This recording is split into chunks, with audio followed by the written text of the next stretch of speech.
Assalamualaikum warahmatullahi wabarakatuh. Kembali lagi bertemu dengan saya di mata kuliah perencanaan pajak UMKM. Kita lanjutkan materi kita dari video sebelumnya, yaitu terkait dengan perencanaan pajak untuk yang PPh Potput atau yang dikatakan sebagai withholding tax.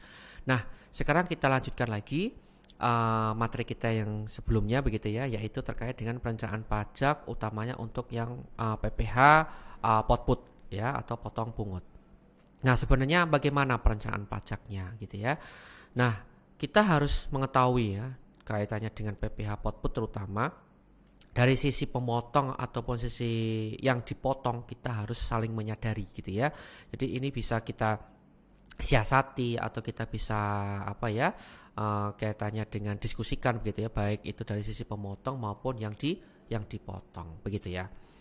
Nah, apa kewajiban pihak wajib potong dari PPh Potput? Yang pertama adalah kewajiban untuk memotong PPh atas objek PPh potong pungut. Pertama itu. Kemudian yang kedua, kewajiban menyetor PPh yang telah dipotong ke kas negara dengan menggunakan sarana surat setoran pajak atau SSP. Kemudian yang ketiga, kewajiban melaporkan PPh yang telah dipotong dan disetor tersebut ke kantor pelayanan pajak setempat perusahaan yang terdaftar pada dengan menggunakan sarana SPT Masa atau SPM begitu ya. Itu beberapa kewajiban bagi wajib pajak kaitannya untuk yang PPh Potput. Apa saja yang perlu dihindari? Nah, ini juga harus kita ketahui ya, bahwasanya beberapa hal yang harus dihindari terkait untuk menghindari sanksi pajak. Yang pertama adalah kapan saat terutang PPh Potput tersebut. Ini bisa dilihat dari rekaman sebelumnya begitu ya, bahwasanya kapan kita itu melapor, kapan kita itu harus membayar atau menyetorkan. Nah, itu kita harus paham kapan kita itu harus melakukan terutang, terutama untuk yang PPh Potput.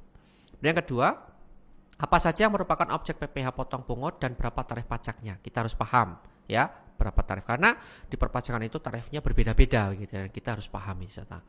Kemudian kapan PPh potong pungut harus dibayarkan ke kas negara. Ya. Kemudian kapan PPh yang telah dipotong tersebut harus dilaporkan ke KPP, dan apa saja sanksi yang terkait dengan ketiga kewajiban tersebut. Itu kita harus wajib tahu begitu ya, untuk menghindari sanksi pajak yang akan kita dikenakan. Nah, kemudian beberapa kewajiban pihak yang dipotong, terutama ya objek PPh Potput, itu kita memiliki hak untuk kredit gitu ya, kredit pajak.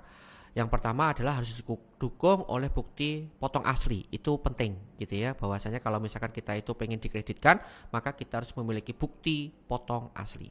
Kemudian yang kedua, tahun perkreditan harus sesuai dengan tahun yang tertera pada bukti potong. Dan yang ketiga, jenis pajak yang tercantum pada bukti potong dan SSP harus benar. Itu wajib gitu ya. Apabila kita pengen bahwasannya kewajiban hak kita itu bisa dikreditkan atau bisa mengurangi begitu ya dari PPh Potput itu sendiri. Nah, di sini ada rekonsiliasi gitu ya terkait dengan PPh potong pungut bagi pemotong. Yang pertama adalah rekonsiliasi objek PPh potong pungut bagi perusahaan selaku pemotong. Yaitu caranya yang paling utama adalah membandingkan objek potong PPh potong pungut berdasarkan angka yang tertera dalam laporan keuangan dengan dasar pengenaan pajak yang telah dilaporkan perusahaan. Itu yang paling utama. Kemudian yang kedua, rekonsiliasi objek potong pungut bagi perusahaan selaku pihak yang dipotong. Caranya bagaimana? Caranya adalah perusahaan dapat melakukan rekonsiliasi objek PPh potong pungut berdasarkan bukti potong yang diterima dari pelanggan dengan penghasilan yang dilaporkan dalam SPT. Begitu ya. Nah, itu yang perlu diketahui. Nah, di sini pun juga dijelaskan ya beberapa kasus gitu ya, mengenai kasus withholding tax itu muncul karena banyak pertauran gitu ya, terkait yang pertama Undang-Undang PPh.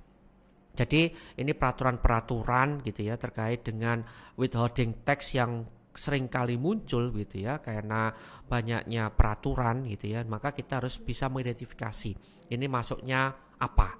Yang pertama adalah Undang-Undang PPh atau Undang-Undang Pajak Penghasilan. Itu dikhususkan untuk yang PPh pasal 4 ayat 2, pasal 15, pasal 21, pasal 22, pasal 23 dan pasal 24. Kemudian juga sifat pemotongannya itu didasarkan pada final dan tidak final. Kemudian untuk DPP itu dilihatnya bisa melihat dari gross amount atau dari penghasilan bruto atau net estimation income atau penghasilan yang diestimasikan bersih gitu ya.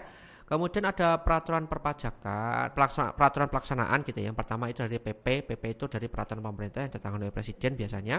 Kemudian apabila itu turunannya itu dari PMK atau peraturan Menteri Keuangan. Kemudian turunan lagi itu adalah per DJP, adalah peraturan dari Direktorat Jenderal Pajak yang nanti apabila di atasnya itu tidak jelaskan maka akan keluar peraturan di bawahnya seperti itu. Apa saja hal yang perlu diperhatikan oleh wajib pajak agar terhindar dari permasalahan withholding tax? Nah, ini beberapa hal yang perlu difahami. Yang pertama adalah klausul withholding income tax dalam kontrak. Itu kita harus paham gitu ya. Kemudian kedua, mengelola perbedaan interpretasi dalam PPh pemotong dan pemungut. Kita harus bisa membedakan antara PPh pemotong dan PPh pemungut.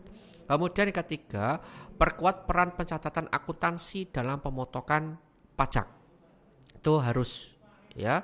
Terus kemudian lakukan rekonsiliasi objek pemotongan PPh potput. Itu juga kita wajib ya melakukan rekonsiliasi penyesuaian antara yang fiskal sama komersial.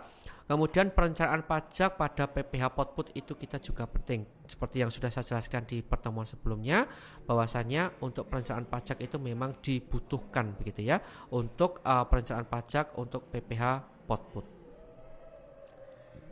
Nah, apa fungsi dari klausul withholding income tax dalam kontrak? Nah, ini juga teman-teman harus paham gitu ya terkait dengan fungsi klausul withholding income tax dalam kontrak. Yang pertama adalah fungsi administratif. Jadi kita itu kalau misalkan ada apa kita lebih memiliki bukti fisiknya begitu ya terkait dengan fungsi klausul dalam kontrak.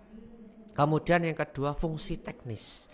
Kita juga harus memahami itu. Dan yang ketiga adalah fungsi legal yuridis. Nah, itu kita juga harus tahu apa klausul. Jadi kalau misalkan Anda itu melakukan perjanjian, ada beberapa klausul, itu harus diperhatikan dulu. Kita harus mempelajari dulu kira-kira itu menguntungkan siapa, apakah sama-sama menguntungkan. Oke. Tapi kalau misalkan tidak menguntungkan salah satu pihak, itu bisa dinego kembali seperti itu. Ya. Terus kemudian mengelola perbedaan interpretasi dalam PPh pemotongan potput. Ya, yang pertama adalah paye atau pembayarannya. Dalam melakukan riset perpajakan atas melakukan perpajakan yang pernah ada sebelumnya yang analog dengan jasa yang dikerjakan oleh paye berdasarkan regulasi yang pernah dikeluarkan oleh pihak otoritas perpajakan. Kemudian paye atau payer dapat menunjuk pihak independen, itu biasanya untuk sebagai penengah gitu ya. Kemudian pengajuan private rating oleh salah satu pihak kepada pihak otoritas pajak selaku tax regulator. Terus kemudian bagaimana kita melakukan rekonsiliasi objek pemotongan PPh? Yang pertama adalah rekonsiliasi objek PPh potput bagi perusahaan selaku pemotong. Kemudian rekonsiliasi objek PPh potput bagi perusahaan selaku pihak yang dipotong. Jadi baik yang dipotong ataupun yang memotong, kita wajib melakukan rekonsiliasi. Gitu ya.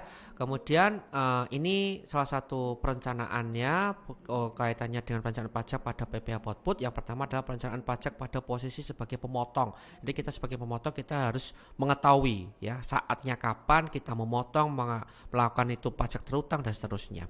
Kemudian yang kedua, perencanaan pajak pada posisi sebagai pihak yang dipotong. Kita juga harus memahami itu ya terkait dengan perencanaan pajak pada posisi sebagai pihak yang dipotong. Dan yang selanjutnya adalah kewajiban perusahaan sebagai kewajiban pemotong PPh potput. Yaitu ada 3 kewajiban ini ya. Yang pertama adalah kewajiban memotong seperti yang saya jelaskan. Kemudian kewajiban menyetor pajak yang telah dipotong dan melaporkan pajak yang telah dipotong dan disetor. Jadi kewajiban seorang wajib pajak apabila dia sudah menjadi PKP terutama begitu ya atau sebagai potput gitu ya. Yang pertama adalah memotong, menyetor dan melapor. Itu utamanya gitu ya dalam perpajakan. Baik itu orang pribadi ataupun badan gitu, kita harus memiliki kewajiban 3 itu ya, memotong, menyetor dan melaporkan. Itu saja untuk pertemuan kali ini. Apabila ada yang ditanyakan, silakan ditanyakan lewat grup ataupun pada saat masuk kelas secara online. Kurang lebihnya saya mohon maaf. Saya akhiri. Billahi taufiq wal hidayah. Wassalamualaikum warahmatullahi wabarakatuh.